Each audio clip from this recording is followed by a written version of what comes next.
Ներեք, որ ես խառնվում եմ, բայց ոնց հասկացա դուք հասկանալու հետ խնդիրներ ունեք, հա? Էլենին դուք չեք կարող տեսնել։ Չլսեցիք ինչ ասեց Անան։ Այդ երեխան ոչ մի բառ անգամ իր մորը չի ասել։ Ոչ էլ ճանաչել է։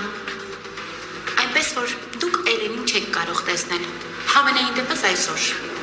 Դե մարդը տղա է կորցրել։ Հիմա իրան ամեն ինչ ներելի է։ Նինա։ Ճիշտ է, մամի ջան, ես էլ եմ ասում։ Հա, էլի։ Ընդհանրապես երեսին գույն չկա։ Սիրողա չկա, սխաթին ոնց էլ նկատեց ընդեղից տեղ։ Ինչ պիտի լինի։ Մորքորդ ինձ ասում, բայց իրան էլ չէր խանգարի մեկ-մեկ խոսելուց առաջ մտածեր։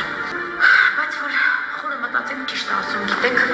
խնամի ջան, ժողիկի հետ գնացեք, կհանգստանաք, մի քիչ հացվան կուտեք, ես էլ այդ ընթացքում կմնամ Անոյիս մոտ։ Հա ճիշտ ասում։